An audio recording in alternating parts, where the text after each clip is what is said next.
Voltamos com o nosso Justiça às Claras, hoje entrevistando o professor Dr. Marcelo Koch, procurador federal especialista em direito ambiental. Nós estávamos conversando, e o tema é muito interessante, sobre essa questão dos direitos dos desastres. Eu gostaria que você continuasse a explanação sobre o que é isso, o fenômeno, principalmente em relação ao desastre ambiental. Ok. Dentro dessa perspectiva, é importante abordar o quanto privatista o nosso sistema jurídico ainda é. Explica o que é privatista para o nosso telespectador. Sim. Ele tematiza a propriedade privada e as relações privadas, e não relações difusas de risco.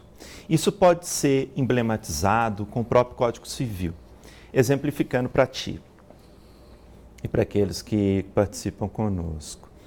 Se na tua casa houver uma goteira, e essa goteira estiver gerando qualquer intempérie interferindo no vizinho, o vizinho pode, com base no Código Civil, ter o direito de adentrar na tua casa para corrigir a goteira.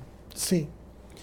Entretanto, do ponto de vista da legislação abstrata, se o poder público precisar de entrar em uma propriedade para adotar uma série de medidas de contenção ao risco, ele tem que passar por todo um procedimento que, por vezes, exige até a via judicial. Porque não existe uma legislação de alta executoriedade para que o poder público possa, por si, fazer atos ligados à prevenção do risco, independentemente de legislação em concreto, ou seja, só com base em uma norma geral e abstrata. Ou seja, ele tem que pedir uma autorização para o juiz. Em grande parte das vezes ocorre. Tanto que aqui no estado de Minas Gerais, na questão do acidente, da repercussão, quando a gente pensa no desastre que aconteceu em Mariana, a gente imagina que o desastre é setorizado. Não é. Quando a gente fala em ciclo do desastre, ele remete a todo o período de reconstrução e evitar o redesastre. Ou seja, efeitos contíguos em relação ao desastre. Sim.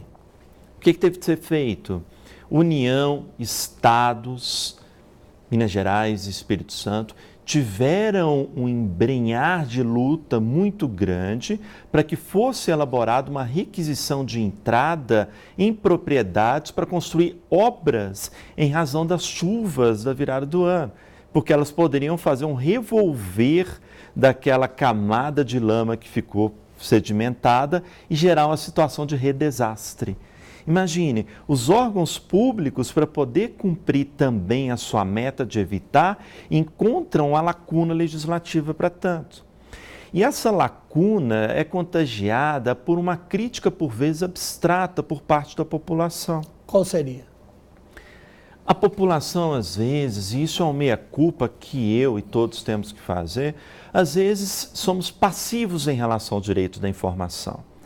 O direito da informação não corresponde apenas ao ser informado, corresponde também ao buscar informação.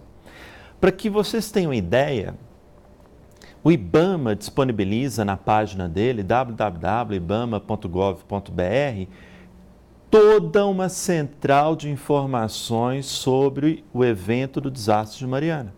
Toda, com laudos, com autos de infrações que foram aplicados, com situação concreta, com o termo de ajuste de conduta e transação que foi feito pela União, pelas autarquias, IBAMA, ICMBio, DNPM, junto a Samarco e junto às suas acionistas. Tudo está à disposição da população. E ninguém, você está querendo dizer que ninguém vai lá? Isso, às vezes as pessoas ficam naquela postura passiva e acaba que a discussão a respeito do evento ambiental virou uma discussão de cozinha e não uma discussão de buscar o conhecimento, de buscar saber o que está acontecendo. E a figura do cidadão se realiza tanto naquela postura que a Isaiah Berlin dizia, né? A cidadania é estilo grego, que é a postura de buscar participar, de interagir, e não a postura passiva. Nós não podemos assumir uma postura passiva. Vamos saber o que está sendo feito. Dentro desse posicionamento é interessante porque o termo que foi firmado é o que garantiu a criação de uma fundação chamada Fundação Renova, que foi feita a partir do esforço dos órgãos federais e que, por vezes, ela passa ignorada. Duvido muito que grande parte dos nossos amigos que estão em casa, ou mesmo do senso comum da comunidade jurídica, tenham ouvido falar que foi feita a criação de uma fundação para ser o ponto de engrenagem na gestão dos recursos para poder lidar com a reparação e reconstrução e compensação dos danos. Para toda a sociedade civil que foi atingida? Para a sociedade civil como um todo.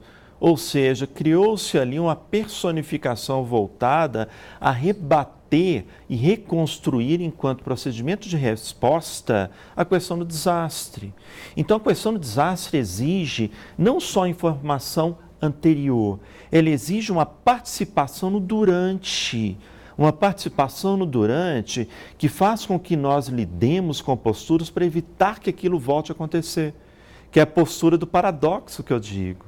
Então, muitas das pessoas ficam atentas aos programas, por vezes sensacionalistas, Sim. de violência. Ah, não passe por aquela rua, que naquela rua ali acontece tais tipos de assalto. Aí você evita a rua. Entretanto, não se evita determinados procedimentos que são procedimentos simples em relação ao risco no nosso cotidiano, que são procedimentos sabidos. Por exemplo, seguir placas, seguir linhas gerais de procedimento de segurança. A questão da segurança é posta tão em segundo plano que até os manuais de instrução de eletrodomésticos e eletroeletrônicos, quando colocam lá os cuidados que devem ser tidos ou não, ninguém nem lê. São renegados. Então, na prática, ninguém nem lê. A questão é cultural. Quando a gente pensa em desastre, a gente deve pensar em quanto a nossa cultura precisa de uma reconformação normativa a fim de que nós assumamos o cenário do que pior pode acontecer. Sim. E o paradoxo que isso leva. Para encerrar esse bloco, você está vendo alguma mudança na nossa legislação? Bem, isso... Nesse sentido, algum projeto de lei, alguma coisa? Projetos de lei há vários dentro do Congresso Nacional. Entretanto, o fator primordial a ser tomado em conta não é um fator de alteração da lei. E mais, o fator também é muito mais do que o simples entrar com a ação, juizar a ação. Hoje a gente passa por um cenário, por vezes os órgãos de imprensa divulgam, existe o depósito de tantos bilhões em razão do acidente. A questão não é essa, a questão não é fazer o depósito, porque fazem o depósito vai ficar parado lá no judiciário, pronto. A finalidade não é a ação judicial nunca é finalidade em si mesma. Então, dentro dessa postura, quando a União, IBAMA, ICMBio e outros órgãos, Estado de Minas Gerais e Espírito Santo, fizeram um termo de ajuste de transação, aquilo ali é sim uma medida de reconstrução e resposta. Não estou afirmando que é uma medida perfeita, não existe medida perfeita em um cenário de sociedade de risco, mas é uma medida de reconstrução de um modelo de gestão de riscos e respostas. Eu quero continuar esse assunto no próximo bloco. Nós vamos fazer um pequeno intervalo e já voltamos com o Justiça às Claras. É só um minuto.